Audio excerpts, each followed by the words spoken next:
Welcome to Live with Cody and Satori, the paranormal couple. The show will be starting shortly. Please like, subscribe, and comment.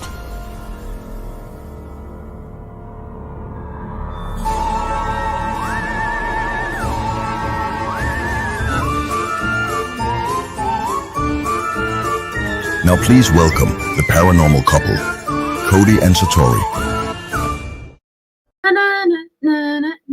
That's so honestly kind of a banger. It's a catchy song. Like, I started off going, wasn't a huge fan.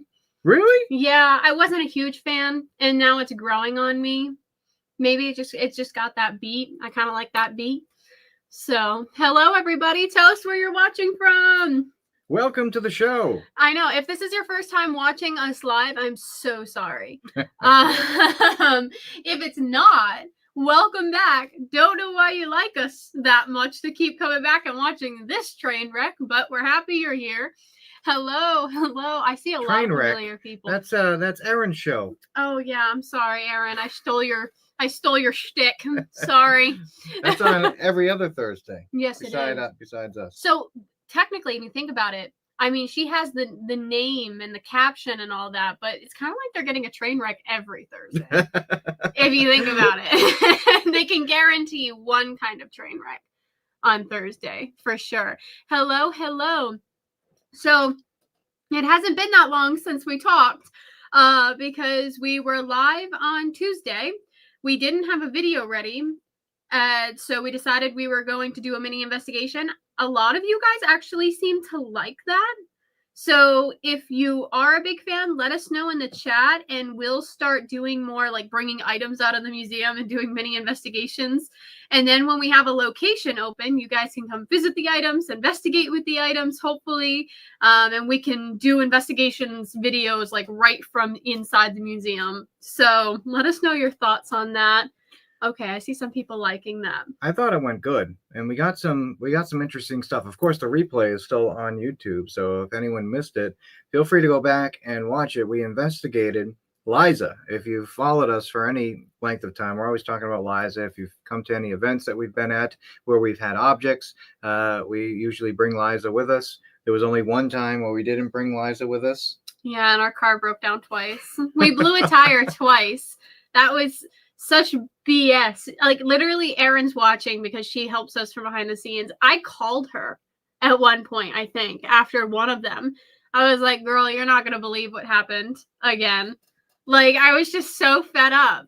The amount that we had to spend on tows and tires, like towing. It was crazy. And new tires, that stunk. So ever since we brought Liza out, we have not had any issues again. So I'm happy about that. Hello. Hi to everybody that's just joining us. We got a fun show tonight, and on Patreon we have a fun show because we're going to be talking about crystals, both the scientific side of stones and minerals and the metaphysical symbolic side. So for all Patreon members, you can pay as little as $3 a month. You can cancel right after you donate. It all goes towards the museum.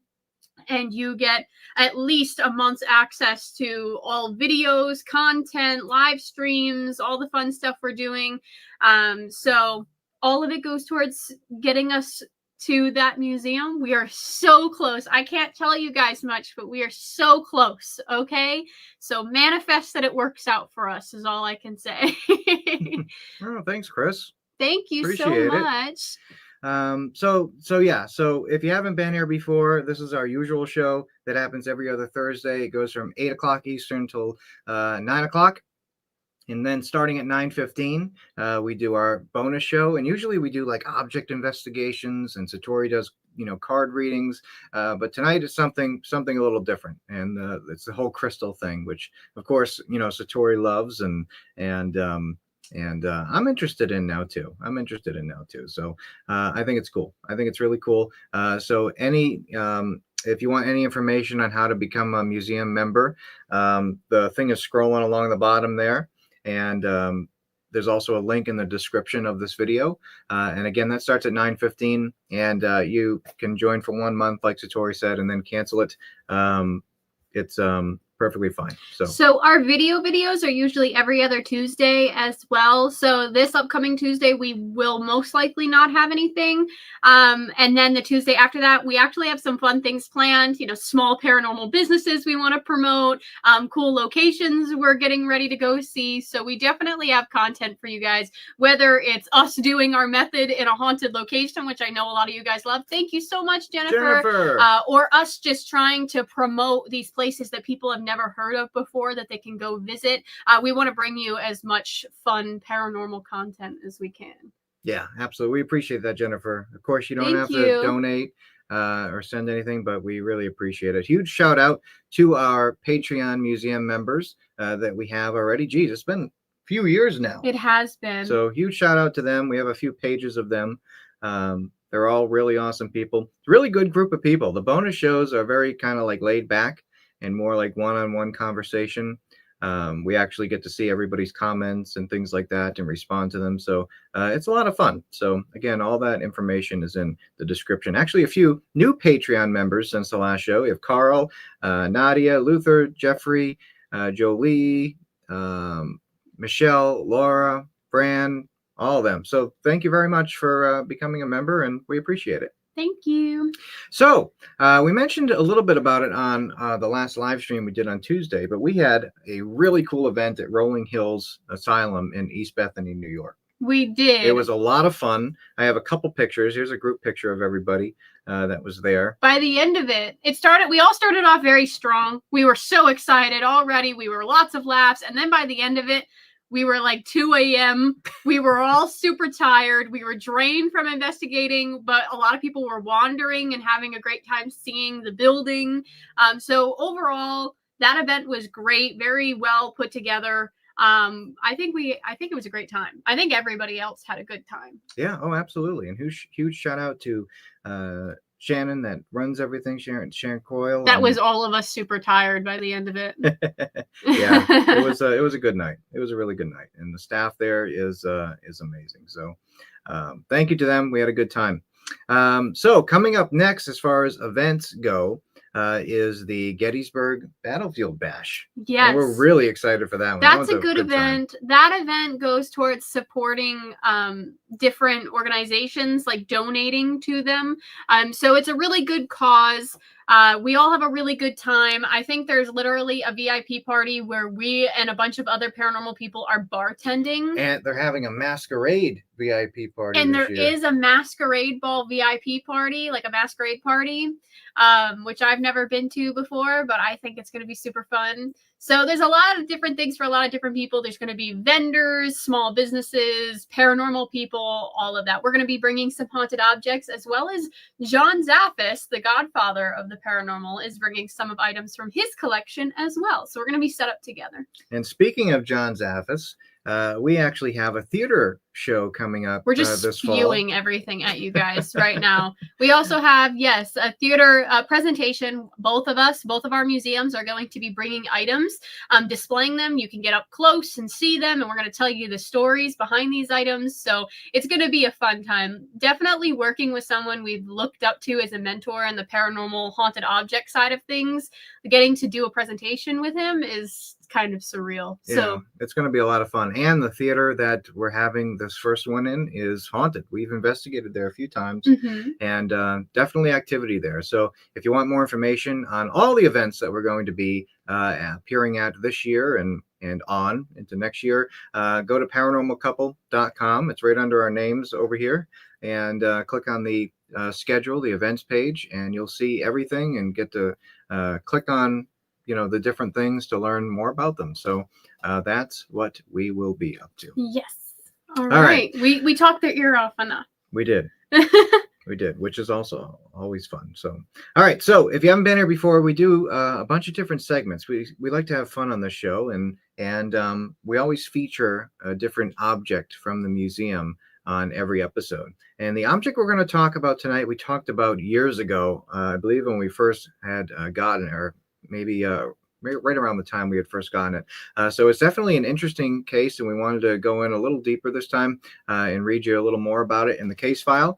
So we are going to jump into that right now.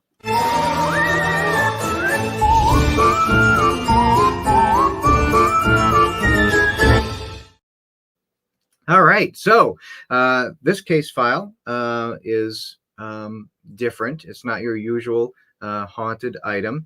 We're actually going to put a picture of what the object is on the screen in a second. And if anybody is a sensitive or a medium and claims that they feel anything when they see this picture, I know some people, when they see pictures, they feel different emotions and different words pop into their head. Feel free to leave a comment and let us know what you're thinking. And we'd love to kind of use you guys as guinea pigs in a way to see if you all are, on the same wavelengths. Even if you're not psychic, if you don't think you're gifted in that sense, feel free to leave a comment if anything, pops into your head at all, and it may make sense. You never know. You might be a little more gifted than you think you may be. Yeah, we've talked about this item a little bit before. So if you've been here a while, you'll recognize it. If not, let us know what you think. So all right, here it comes. Ready? Boom. I wanted to say it at the same time as you. I just wanted to see. So there it is. It's actually a vase. It's a little vase about 8 inches tall. And this case dates back to 2019. So been a while. All right. If you have any feelings or anything, just leave them in the comments, and we will start reading this case. So like most case people who reach out to us who have a haunted item or believe they do, usually it's through email. That's where most people contact us through. And this email said, "Hello, my name is blank, and I have an item that is starting to scare the heck out of me. I seriously," it said something else, but I replaced the word. "Starting to scare the heck out of me. I seriously think it's starting to make me go crazy. I regret bringing it home now, and I'm wondering if I should put it back where I found it. I know you both are extremely busy, but if you have the time, could you please give me a call? My home phone number is blank. If you do call and I don't pick up, please leave a message and I'll call you right back. Thank you so much, blank." So it's going to be an interesting story on how this individual actually obtained this item. All right. So there you go. I'll let you read that. All right. So how is the object obtained? The client is within walking distance of a specific New Jersey beach. I won't say exactly which one because it's in our case files. Did we put this item in the book? Did we put this? No? Okay. So they were near a specific beach in New Jersey. Every summer, client frequently spends her days walking the beach and sitting in the sand. On the weekend of July 27th, 2019, the client was walking the beach as usual. She was headed home and had just turned into the path that leads to the road. This path was described as a clearing with a lot of tall grass and weeds. Immediately upon turning down the path, she noticed something reflecting the sun within that grassy area. She moved the grass and found this vase, and she immediately fell in love with it. Client claims that it matched her decor, so she brought it home. My turn? Yes, your turn. All righty. Unexplained sounds. This was her answer right away. Yes. Our case files are notes from talking to people. On multiple occasions. It all started on the same night that the client brought the vase home. She cleaned it off, filled it with some water, and placed some fresh-cut wildflowers from her yard in the vase. That night, as she was falling asleep, she heard a loud noise of what sounded like the vase shattering on the floor. What happened? What happened? Oh, I was saying thank you. They said they liked the book. I want to say thank you too. I hope you enjoyed it. I didn't want to interrupt you because now you're going to lose your place. Well, I'll quarter my eye. See you going like this. So I was like, well, what if you lost your place? You lost your place. No, I didn't. On the floor. Okay. She ran into the living room, but there was no broken glass anywhere, only water. The client states that the flowers and water were on the floor, but the vase was still standing upright on the table. This really freaked her out. She immediately checked all the doors and windows to ensure no one had broken in. Everything was locked up. She had then looked to see if there was any breaks in the vase to explain any possible leakage. There were no breaks or openings. She cleaned the mess and went to bed. Over the next couple of weeks, she would hear the same sound, but never find any broken glass anywhere. She claimed that the noise sounded, quote, very forceful, like someone was throwing the vase against the wall. So picture this. You're in bed, lying down. You hear what sounds like glass breaking. Really hard. Bam! Everything happens. And then she gets up, sees everything that was in the vase on the floor, the water on the floor, but the vase is still standing upright on the table that she had it placed on. How is that possible? How is that happening? Very interesting. Very, very interesting. All right. So you want to do this one? Apparitions and visual anomalies, sir? Yeah. All right. One night after the vase was in the home, client returned after spending time at a friend's house. She stated that whenever she goes out, she always leaves the living room lamp on for when she comes home. When she pulled into the driveway, she glanced into the window and saw movement. It looked like someone or something was moving around in the same room as the lamp and vase. She states that whatever it was looked like it was casting shadows. She watched from her car until it went away. This was approximately a minute later. As she entered the home, she turned on every light and found nothing out of place. We confirmed with the client that she does not have any pets that could have caused this. Physical contact, none reported. Okay. So the desired result or outcome of this case. Now, again, we're only reading, skipping around, reading different bullet points from the case file. If any of you purchased our book, you get to see a little bit more about how our case files actually look.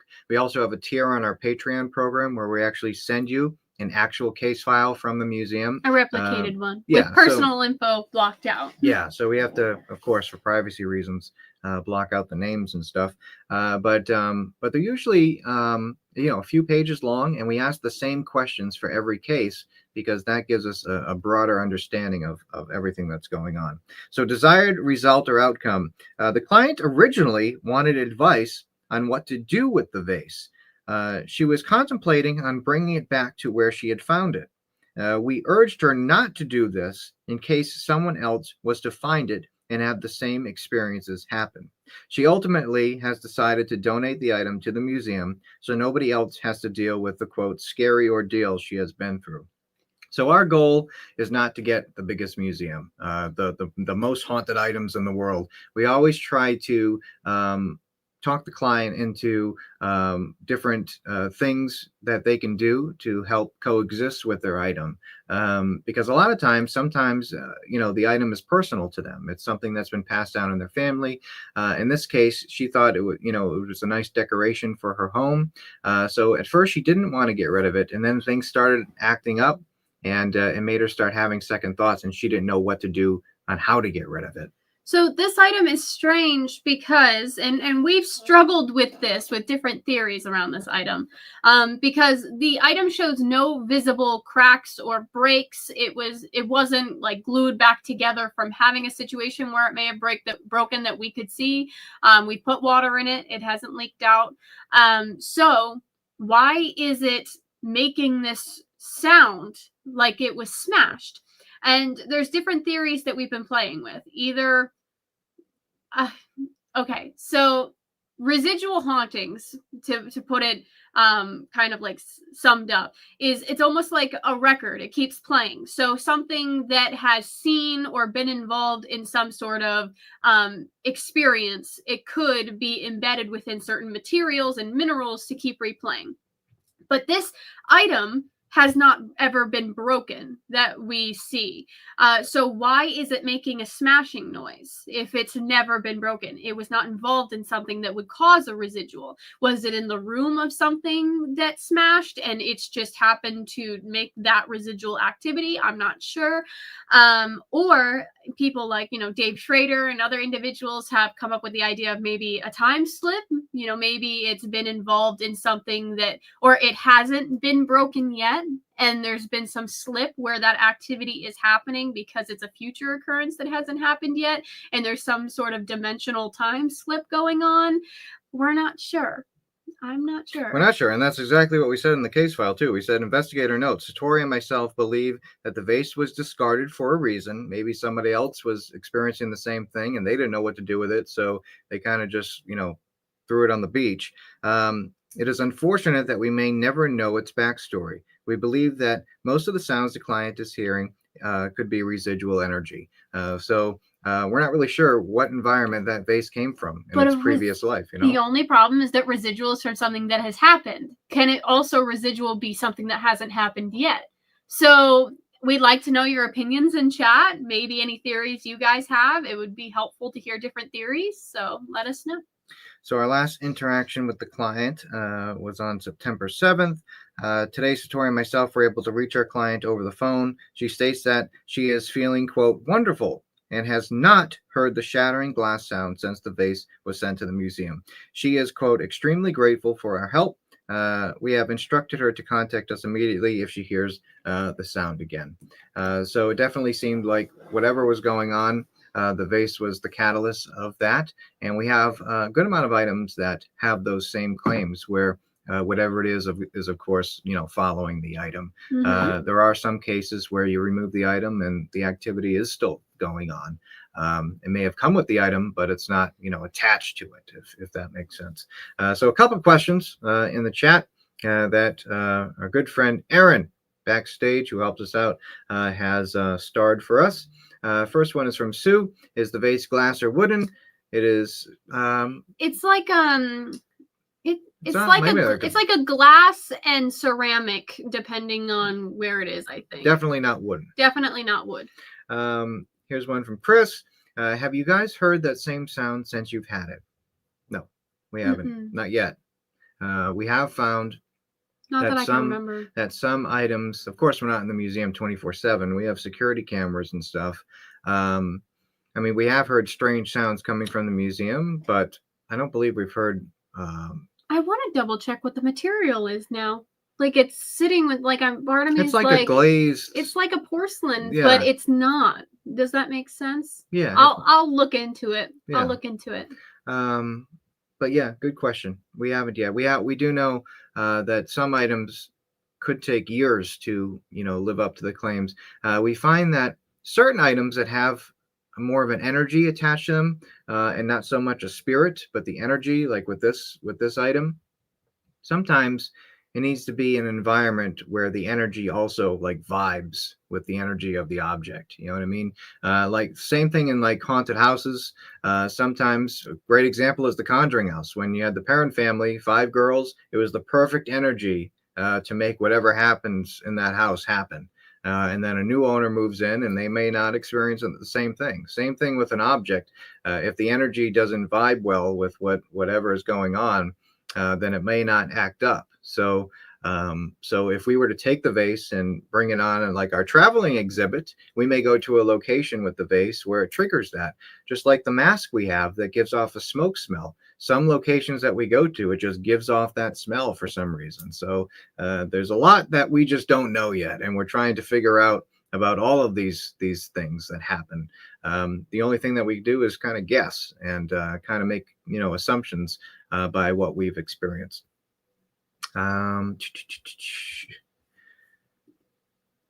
Genie or a djinn?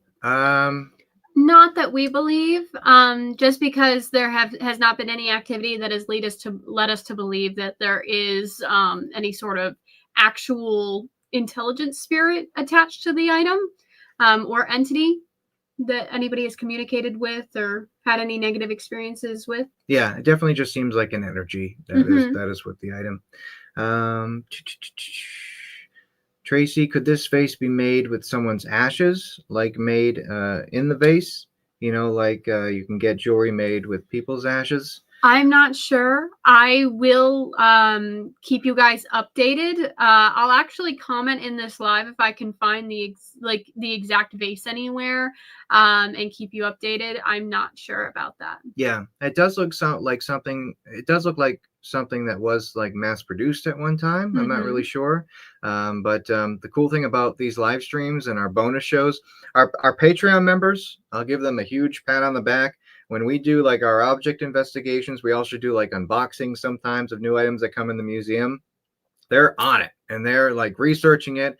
And a lot of times they'll find like the maker and what year it was made and where it came from, what part of the world and all that stuff. So that's why we love doing these shows and showing you guys these things, because sometimes you guys find out more information than we originally did. We do have a new item to show patrons too. So yeah, we had something come in just a couple days ago. Now, if you were at Rolling Hills, you got to get a sneak peek of what that was. All right, let's see here. Interesting. Here's one from Alexandra. Have you tried putting a recorder in the vase and leave it running? We haven't tried putting a recorder in the vase. Of course, the vase went through its quarantine period where we recorded it, with cameras and things like that. But we didn't put it in the vase. We can try it, though. We can try that. Maybe Another live that we'll do with you guys. Yeah, maybe live or a bonus show, something like that. We'll try it out. I wonder if it was part of a pair of vases, and this is just one that didn't break. That's a good theory too. I'll look into this and see maybe if it was part of a set. If I can find a similar one, I will let you know if it is part of a set or not. Great point. See, Dan. This is why we have you guys. Dan's a Patreon member. We love having this, guys. He's come up with some great stuff. Here's one from Sandy. Have you tried keeping the vase in your house and see if you hear the noise? Can't keep it here. I will say my family is big on don't bring your work home to them. So we can't do it here. We haven't done it at the museum location. Yeah, we have definitely have like a spiritual wall built to keep. It's just like a general rule. Even with the good objects, we usually don't keep them in our living space, just as like a general rule. Mm-hmm. So yeah, good question. Robin.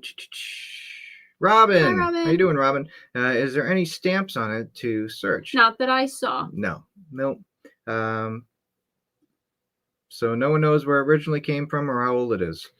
Unfortunately, not yet. Maybe I can check the case file, the full case file again, and let you guys know if I have any notes that I just can't. We have so many items, hundreds of items, that off the top of my head, I don't have the answers. But if I look back in the case files, I'll put it in the comment section after this live uploads, okay? Yeah, but it was found at the beach. We have no idea where it came from before that. The case. And last one before we move on to our next segment here. Barbara, also Patreon member, could it be where the spirit is taking the energy of the object and throwing that, and that is what you are hearing? It's a theory. Anything's possible.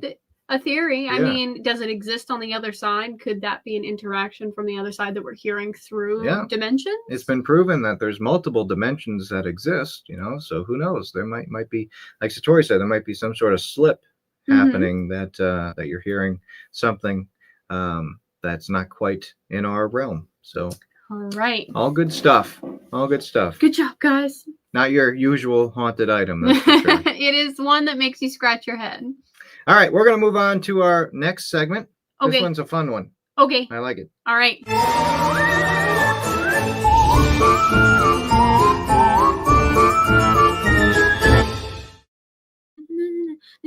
So this segment, if you don't know what the segment is, okay, we every couple of weeks, we have questions that we write or find to ask each other here on live, so you get our dumb responses in real time, okay?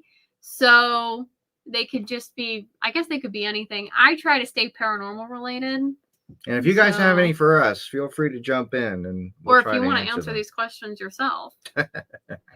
All right, who's going first? You, ladies first. All right, so I wrote a lot of my questions in the middle of the night, just warning you. Okay. So they're probably not making too much sense, but they make sense to me. Do you think paranormal activity is more common than people realize? For one, it's like a two-parter question. Absolutely. Do you think we're just missing a lot of the activity that happens daily, and we're just contributing it to logical things because of our brains? Absolutely. Yeah. Give you a perfect. So the two times that I've seen a ghost or a spirit, they looked as solid as you or I. And I would have never known that it wasn't a spirit if we didn't have cameras going at the same time. Yes, that made me think of it. And also I was thinking of situations where we just walk into houses, like our house, for example, and be like, oh, I forgot that I dropped my keys on the floor, or something must have moved my keys. Like maybe it was my pet. And like, how many times are we just, our brains telling us to jump to the first logical thing, even though you're not 100% sure? Or you're like walking around the supermarket and you're walking past people that you think are living and they're really not. Yeah. Remember that one guy that came up to our museum truck and was talking to me? And then at one point he was talking about the museum. We were in the middle of Connecticut somewhere. And oh yes, I yes, do. Parked on the road. Yes, we were parked. Yes. And this guy was talking, and he was asking about something, and then all of a sudden he pointed to the truck. He's like, "What is this about?" And we told him. He's like, "That's weird." And then all of a sudden he just walks away, walks behind the truck, and never comes and doesn't come out the other side. But like, did he hop in the truck? But the truck is locked with a huge lock. So we go out and look. He's not walking down the road. There's no alleyway that he could walk down. He didn't walk across the street. So it was like I sat there. I'm looking at Cody. I'm like, did I just talk to a ghost? Did that person ask me about the museum and say that that was weird and cool, and he might have actually been dead? Yeah, that's so weird. I'll give you one of the two experiences I've had. So we were doing a TAPS public investigation at place called the Thames Club in Connecticut, and we had a bunch of people there, and there was one woman who had come, and she was having a hard time. There's a lot of floors, a lot of stairs in this building, and she had a cane, so she was having difficult time moving around, so she would take breaks here and there. And I remember us being on the second or third floor of this building, and we had all the static cams set up throughout this building, all security cameras filming different rooms. And we had just finished up an investigation on this floor. We were walking down, and I see the woman, or what I think is the woman, sitting on one of the couches that is in a dark room. And I say, "Oh, are you going to come downstairs?" And clearly I remember her responding, "No, I'm going to take a break.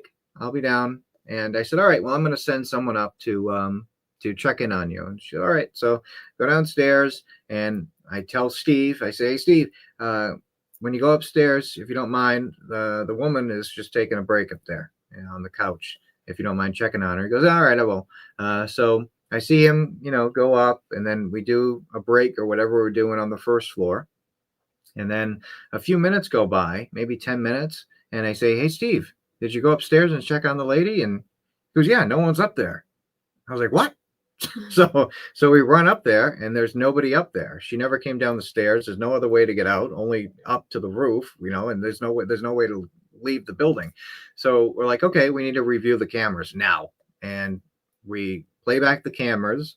You see me walk into frame. There's audio. You hear me talk. Are you going to come downstairs? You hear a woman reply, and there's no one on camera. I'm literally talking to a couch, and there's a woman answering. You can't really understand what she's saying. It's just like, blah, blah, blah, blah, blah, and just answering. But I remember clear as day having a conversation with this lady, and then walk out of frame like nothing ever happened. If that camera wasn't there, I would have looked like I was crazy, because you do look like you're crazy a lot. Like having a one-way conversation with the couch, but you can hear the responses. It just wasn't clear. So that was one of them. Do you have a question for me? Yes. All right. So that was a very long question. That was good though. So you are lost in a haunted forest by yourself, all alone, walking down a path. What is the first thing that you do? What do you mean? Did anything happen? Yeah, well, if you're walking down and you start hearing noises and stuff, it's a haunted forest. You're walking down and hear a noise behind you. What's the first thing that you do? Cry. Because if I'm in a haunted forest anyway, something really bad had to have happened for me to be by myself in a haunted forest. Because I don't go out into the woods at night. I know better. Because there's things out in the forest that we don't understand. So for me to be out there by myself at night in a haunted forest is already crazy. If I start hearing something, I'm going to assume that my time is very limited, because whatever's making noises probably sees me a lot better than I could ever see it. So yeah, some people are saying run away. Yeah, you run away, but you don't know what's following you. Are you just going to make it a game at that point? Like, I don't know. My first thought would probably be to cry, try to climb a tree maybe. I feel like running, I don't know where I am in general. That thing probably knows the forest better than I do. What are you going to do if it goes up the tree with you? What are you going to do? I'd be dead either way. If I'm running away and it catches me, if it's like some evil entity. An evil entity is going to catch you? What's making noises in a haunted forest in the middle of the night? It could be a Bigfoot. Then I'm dead still. I still want to run up the tree. I don't know. You have to run zigzag. Zigzag. Yeah, that's how you get But away what if from it. Bigfoot's interdimensional? Can't he just go whoop, whoop, whoop? What if he's not? I think he is. I think he is too, but what if he's not? Then you're just gonna have a terrifying, ginormous, hairy ape monster chasing you in the middle of the dark woods, and you're doomed again either way. Personally, Okay. what would you do? Run zigzag? Shoot off a flare or something. You didn't tell me that I had a bag with a flare in it. You didn't ask. You didn't tell me that I had any sort of equipment to survive. You should have brought some. Okay, my turn. Okay. Okay. Look at me. Yeah. Do you think residual hauntings occur more from ground minerals or building materials? So, like, if we're dealing with a residual haunting, sorry, I smacked your arm. If we remove the house or landscape the area, will we still see the residual spirit just floating? Like, let's say we take away the house. Mm-hmm. Do you think one of those is going to keep the residual haunting more than the other? Like, if you remove the house, is the spirit still gonna go through a wall that's not there anymore? Or I think geologically, and this might get into a topic we might talk to Dan after in the bonus show about crystals and stuff. Okay. But scientifically, we know that crystals can, hold energy and stuff like that, right? Wood, on the other hand, which primarily homes and buildings are made up of, right? Mm-hmm. Most homes are made of, wood, older homes. In my mind, the minerals would have a better chance of holding some sort of energy than wood. But I think we've seen situations where we have pieces of haunted locations in the museum, a piece of siding, a brick, or whatever, and people claim to feel energy and stuff off of them.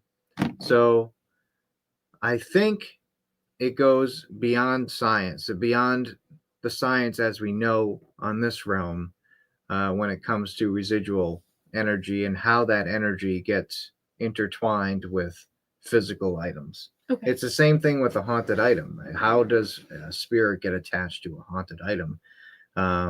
We like to subscribe to the theory that they're not necessarily attached in most situations. They're just kind of checking in on it. Like, oh, my water, I'm going to check in on this. I'm not attached to it, but I'm checking in on it. But some situations, like ritual situations that we've dealt with, the vase, the energy is, more attached to the item. I think there's a science that we just don't understand. Okay. All right. Yeah. Okay. What's the funniest experience you can currently remember while meeting somebody in the field? Oh my God, your questions are like very, straightforward, and mine are like theoretically speaking.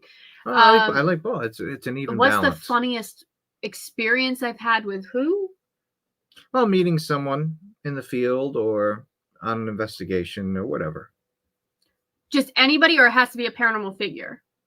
Anybody.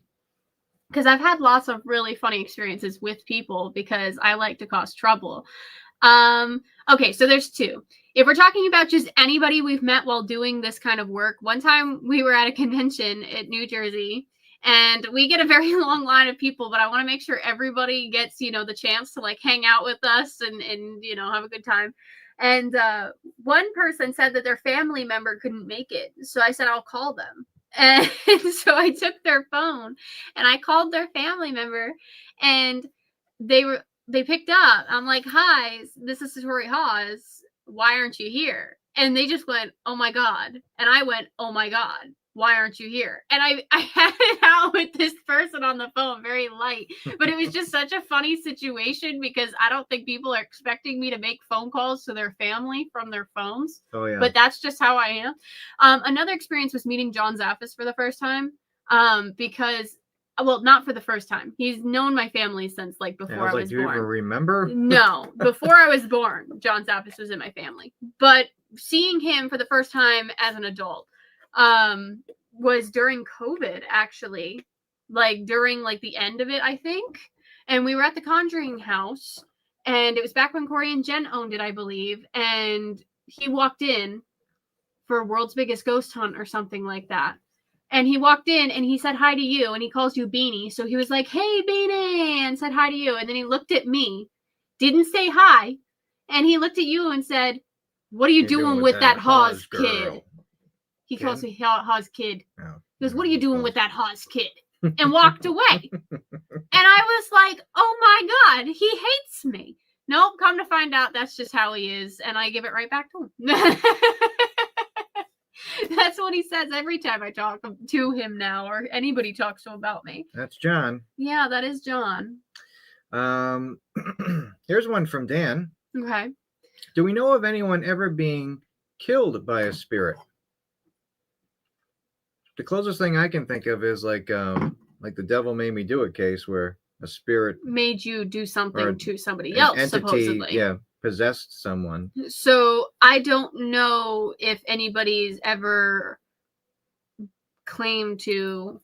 How would we know? How would we figure that out?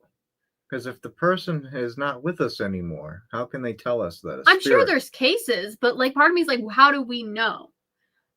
There's also been cases where people have claimed that spirits have visited them and helped them solve their own crime cases. Yeah. So we've been a part of a couple cases where we've learned some interesting information. We can't talk about them publicly, but one time I touched a last rites kit and almost passed out. So part of me is like, if you can be affected by something like that, could you theoretically pass away from doing that? Like certain items. There have been items that have been cursed that people have supposedly died using. Yeah, I think people have passed away from fright. Mm-hmm. I believe that one, yeah, for sure. Absolutely. So I don't know. Yeah. Oh, this is news. Brendan Monk, congrats on joining Australian Paranormal Society. Congratulations, awesome. Brendan. Really cool. We have to make it over to Australia. I would love to go over there. There's a lot of haunted stuff over there. We do. Oh my God, time's passing by so fast. Okay. Yeah, we're good. All right. You want to do one more? What is one historical event that you believe left behind paranormal activity? And you can't say Gettysburg because we already all know that one. Is there like one historical event that you're like totally like there's energy left behind, probably super haunted everywhere you go or to this place? That's a good question. Historical event. Mm-hmm. Because we all know Gettysburg. Yeah, all the battlefields and stuff like that are absolutely anything where anything tragic happened. I think the Titanic. If we were able to get to it. Yeah. Do you think hauntings can happen under the water? I don't see how that would change anything because they're not exactly physically in this dimension or this physical world that we're in anymore. From what we've heard from events, the site where the Hindenburg crashed in New Jersey is haunted still. We've talked to people who have come to some of our events where we had our piece of the Hindenburg on display, and they currently work there, and they've heard stories from other people and had experiences themselves. So anywhere where anything tragic happened, I think definitely has residual energy and maybe intelligent spirits as well. Okay. That's all right. All I'll get for now. Let's move on. We have to move on. I know. We could be sitting here. We could talk like this questions for hours. But if you have any other questions, feel free to leave them. We'll try to jump in. All right. The next segment. The next segment that we're going to do is all Satori. This is all her. If you know how this works, feel free to get a head start. All right. I'm going to play the intro here. Okay.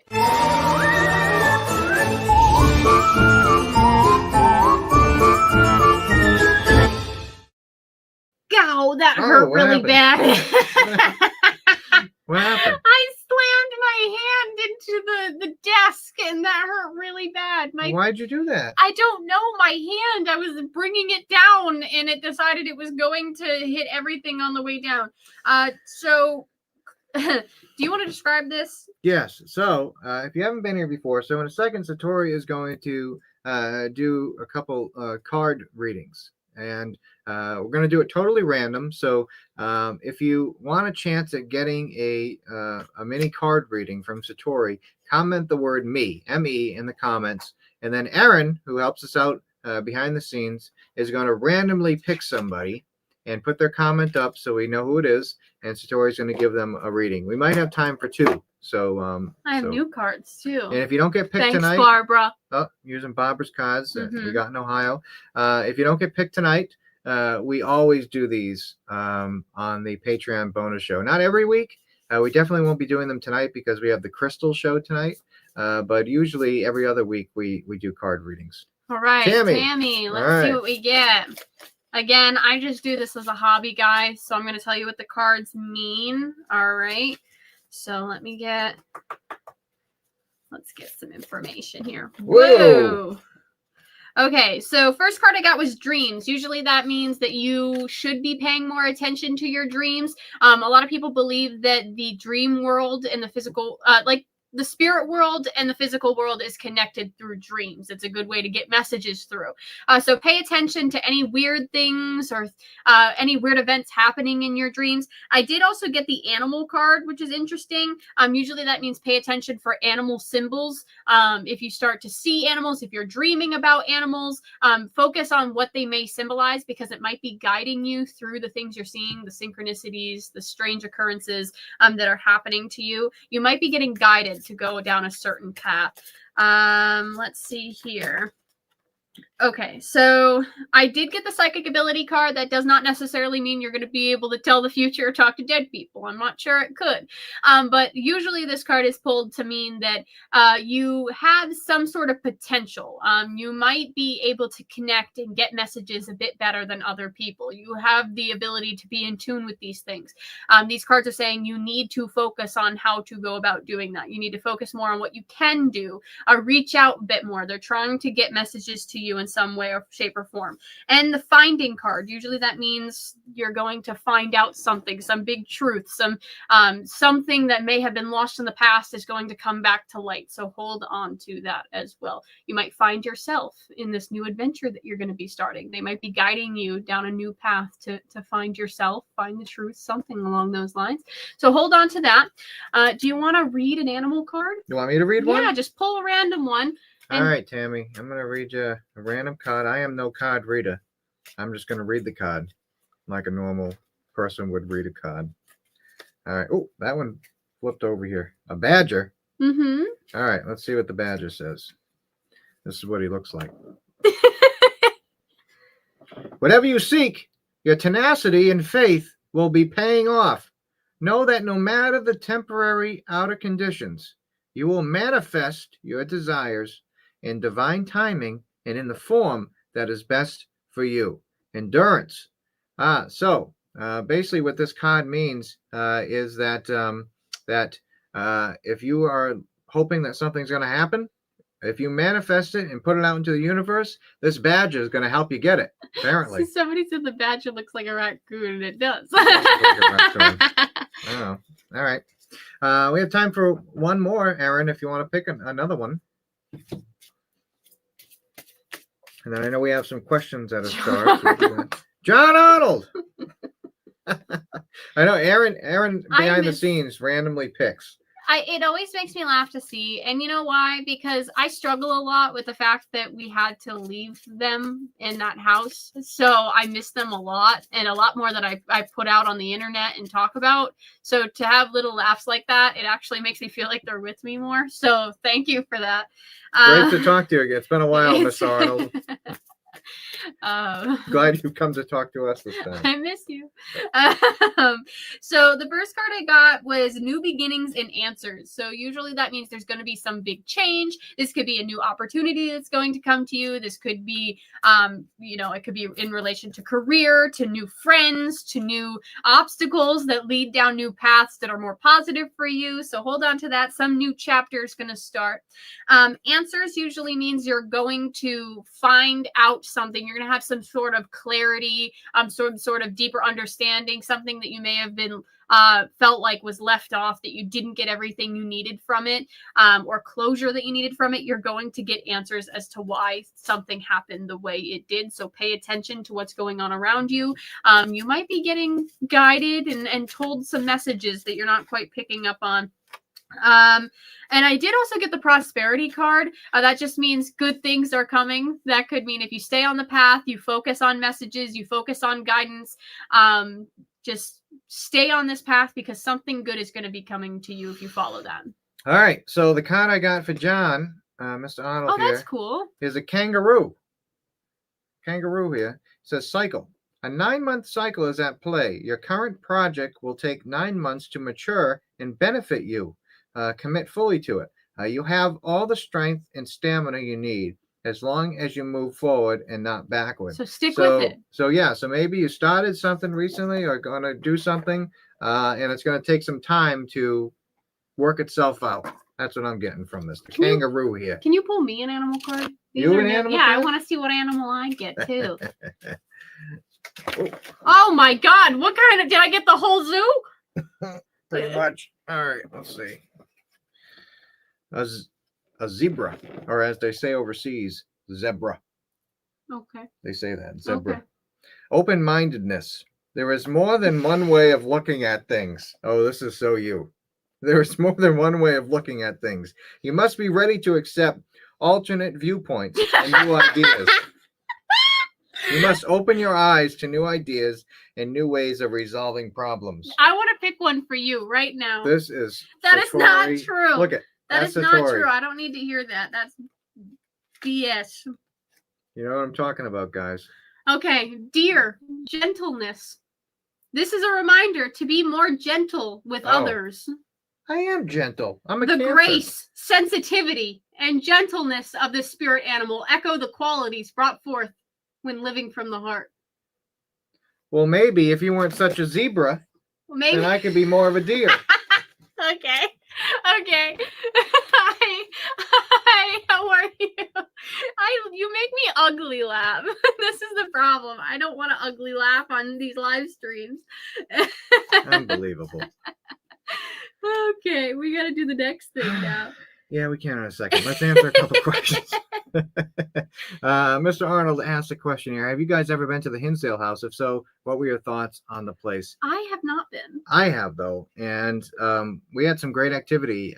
Dan, who runs the Hinsdale house, has done a miraculous renovation and brought it back from literally bones of the house. And it's definitely active. The land is definitely active. We had some great experiences. Last time I was there was with Dustin Perry, one of my good friends, and we had some really interesting things come through that the spirit box we were using there. The land near the pond area, also very active. I want to go and do our method and see what we get. Yeah, that'd be great. We'd love to go back out there. I'm sure Dan would have us out there anytime. He's awesome. And here's a quick question from Destiny of Time. My family has visited me in my sleep. Has this ever happened to you?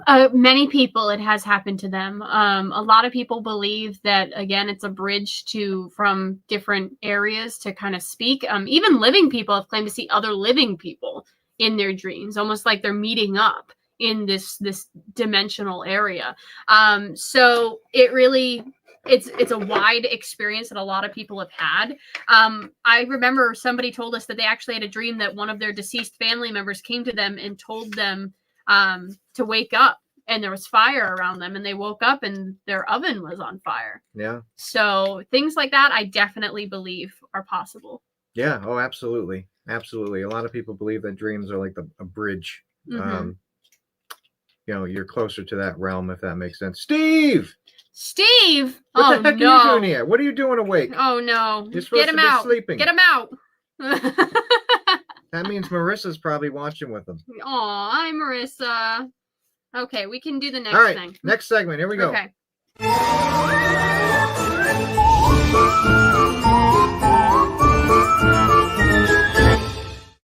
Oh my God, I don't know which one's which here.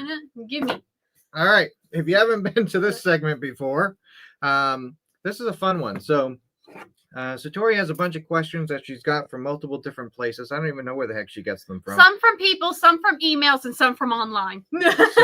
And they're questions that are phrased in a way where we have to answer them either myself or Satori or herself or me. Does that make sense? Okay, so who's most or least likely to? If you want to answer your thoughts in the comments as well, you can do that.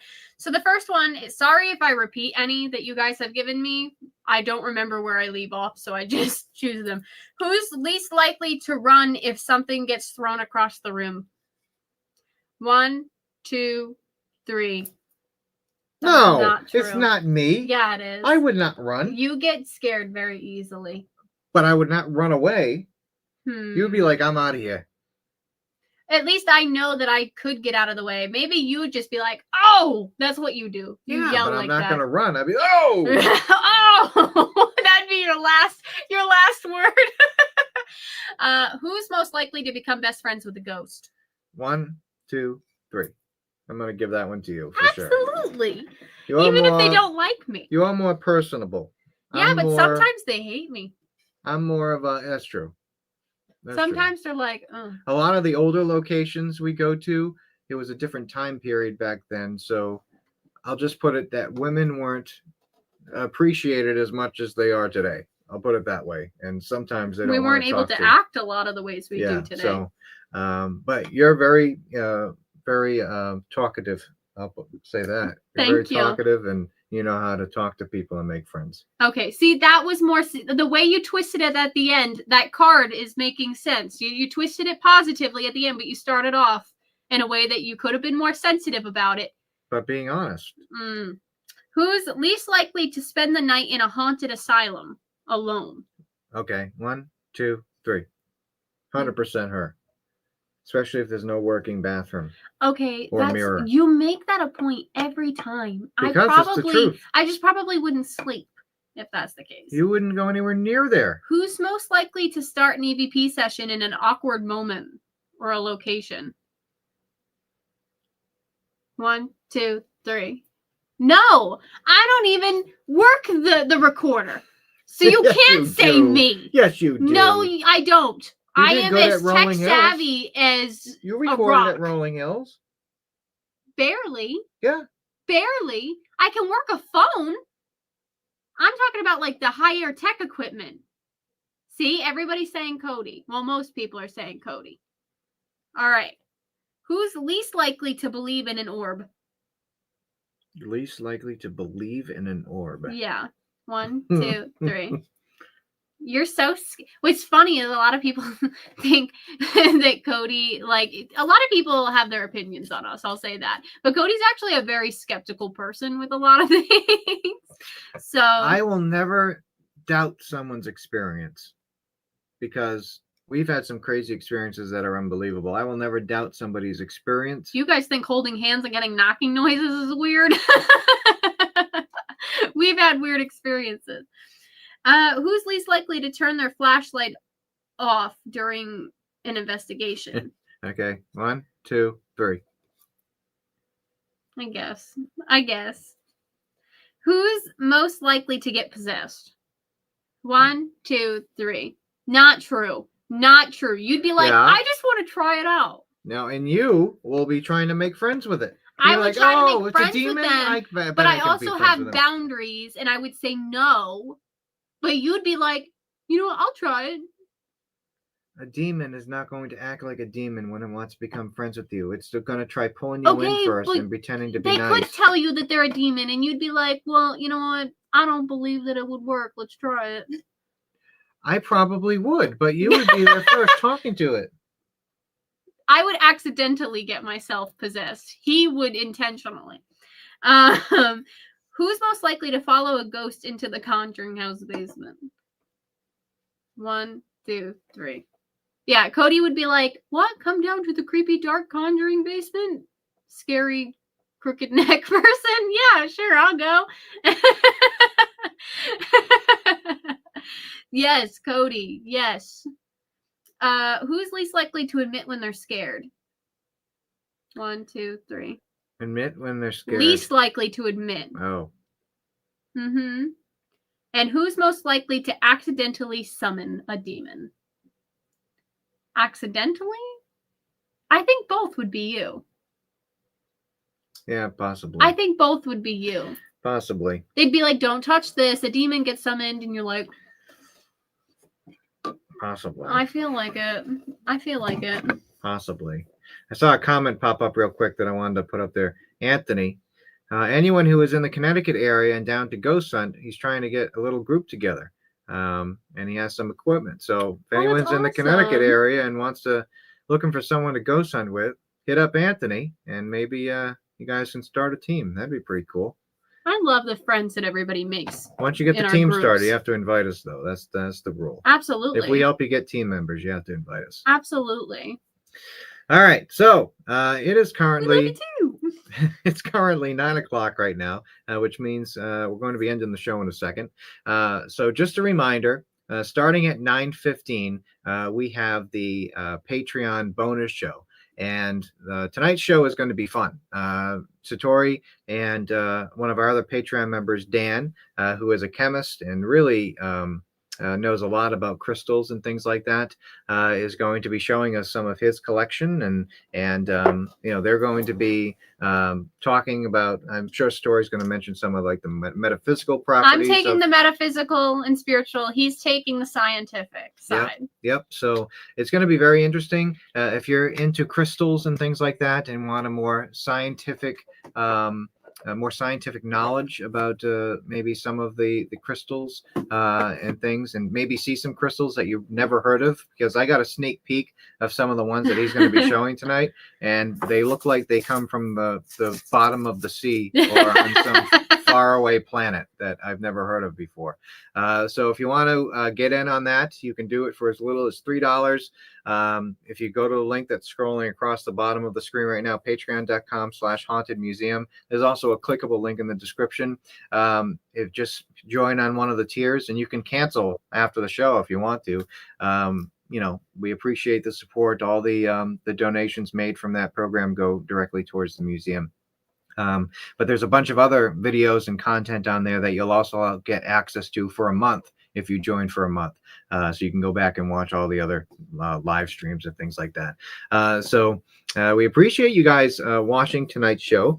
And we will be back in 2 weeks for our regular Thursday show. All right, guys. All right. We'll talk to you soon and see some of you on the bonus show. Please remember to like this video and subscribe if you haven't already. We're almost to 30,000 subscribers. Wow. Believe that? 30,000. So please subscribe if you haven't already. We really appreciate it. All right, guys. All right, talk to you soon. Good